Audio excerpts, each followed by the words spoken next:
Guru Namaha, respected dignitaries, good evening. I'm Dr. Abhishek Anil Lulla. And as we all know here in this hall, that Ayurvedic medicines are effective, but outside does the world know this? Most people do not. And today morning, as Dr. Daniel Frost said, the need of the hour is to see how effective our medicines are when compared to a standard protocol used by a contemporary biomedical system. And here that is why I have, that's why we have worked on a comparative trial to evaluate the efficacy of Shiv Gutika in Raj Lakshma with reference to HIV infection. And coming to introduction, HIV needs no introduction. There are about 34 million people in the world who have HIV, and out of which 5.2 million people live in India. And to add more, 3.3 million of them are under the age of 15. This shows the severity of the disease. The objective of the study was to evaluate the therapeutic effect of Shiv Gutika in patients suffering from HIV infection. And coming to the conceptual part, as a physician, most of us have certain difficulty in understanding, and we correlate Ayurvedic and modern theories. First of all, let's make a few things clear. For example, Pandu is not anemia, and Raj Yakshma here is not only tuberculosis. Each of our Ayurvedic diseases can have a spectrum of allopathic terms under it. So over here, here I've explained a few points. First of all, Raj Lakshma is a syndrome, and Raj Lakshma is due to the impaired Daishamatva. And Shosha is the main symptom, and Raj Lakshma is communicable. So based on these guidelines, we have taken HIV infection to be Raj Lakshma according to the Ayurvedic diagnosis. And if you were to check the symptoms of HIV infected patients, most of them present with symptoms of diarrhea, cough, fever, and a lot of other diseases which are also seen in Raj Lakshma. And in HIV infection and Raj Lakshma, the main clinical feature is weight loss, which is seen in the form of Shosha. And coming to methodology, this was a single-blind comparative clinical trial with a pre-test and post-test design, and the diagnostic criteria were patients with symptoms of Raj Lakshma like Shaya, Kasa, Shwasa and Jwara, and ELISA positive patients were taken from the OPD of a college. And the inclusion and exclusion criteria are as follows. And coming to the criteria of assessment, we had two different parts. First was subjective parameters, and these included Kasa, Shwasa, Angamalta, Hirashula to name a few. And the objective parameters were Jwara, lymphadenopathy, body weight, BMI, any kind of performance scale was used. And the most important criteria that we used was the CD4 count. This is been recommended by WHO. And coming to intervention, our test group basically was a Rasayana, which is known as Shiv Gutika. This was given in a dose of 12 grams along with 100 ml of milk on an empty stomach, say about 30 minutes before food for a duration of 6 months. And the control group was a standard that was used in most of the hospitals over here. And we used hierarchy in the form of laminar S, which was from Cipla, and this was used twice daily for a duration of 6 months.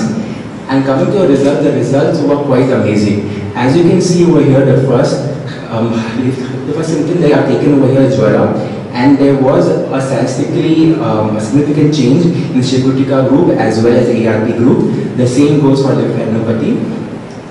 And coming to body weight, the important thing that has to be seen was after giving Shiv Gutika, which is a Rasayana Aushadhi, for a duration of 6 months, there was an increase in 4.7 kg of the body weight, and while in comparison to the other group, it was only an increase of 1.5 kg.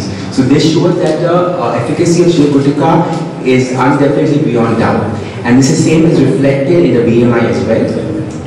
And we also used the Kalinowski Performance Scale Index. And over here, the patients were graded based on the ability to do work and were given a score between 0 and 100. And this was checked before and after treatment. And as you can see, in both the Shiv Gutika group and the control group, the result was statistically highly significant. And in Shiv Gutika group, the effect was far better than other group. And coming to the leukocyte count, there was not much of a difference in between the two groups. And results were also statistically insignificant. And the most important point here is the CD4 count. For a normal person, the CD4 count is between 500 and 1500 for a normal person. If the CD4 count comes below 500, that is when a person is susceptible to infections. And in our inclusion criteria, we took all the patients who had a CD4 count between 200 and 500.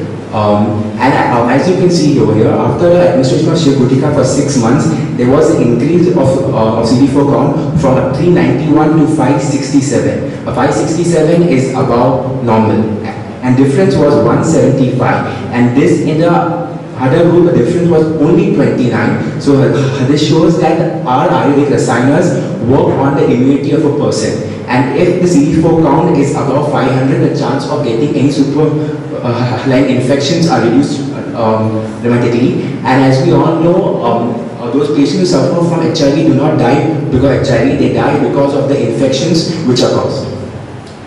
At last, I want to just conclude by saying that Rajayakshma is not only tuberculosis, and we can include a lot of immunocompromised diseases. For example, we have taken here HIV, AIDS, and Shiv-Gutika is an effective drug which has been proved now in the treatment of Rajayakshma and AIDS. And Shiv-Gutika has a definite Brahmana effect, and it causes an increase in the body weight and BMI. And this fact can be confirmed with CD4 count. This is just an example of the work which have been done in our institute. We have worked on a lot of other rasayanas, for example, tuberculosis and psoriasis, Dashuna rasayana in neurological diseases like MS, and we are now also working on Bipli rasayana in leukemia. So at last, I want to just conclude by saying that there is a lot more than we can do in our field, and not just treat Vata Vyadhis. Thank you so much. You mentioned that Rajayakshma is communicable. Sorry? Rajayakshma is communicable. Yes, sir. Exactly. In a classic also there are references that it actually a direct reference is not there saying that it's communicable, but we have references in a classic which suggest that it could be a Roga and it's also communicable. There are references of that. Can you say any references? So I'll have to check once more because at present, there are four types of Rajayakshma, and in that there is no direct reference. Shiv-Gutika actually is a rasayana. Yes, Shiv-Gutika is a rasayana. It contains about 40 drugs, and the main drug there is Shilajit. And it's used in a variety of diseases. It's used in Prameha, it's used in Kushta, it's used in Stolia. So it works in a variety of diseases, not just Rajayakshma. What is the logic behind you selected this Shiv-Gutika in HIV? Exactly, our first logic was to choose a rasayana, and since we wanted to give a rasayana which was in the form of a pill, which was for easy consumption, and which was available and manufactured by a pharmacy in Azimuddin, and Shiv-Gutika is being prepared there and manufactured there. So that's the reason it was selected, and it's been indicated in Rajayakshma as well. The Flashruti says Rajayakshma Shosha. I just want to know, was this study cleared by any ethics committee?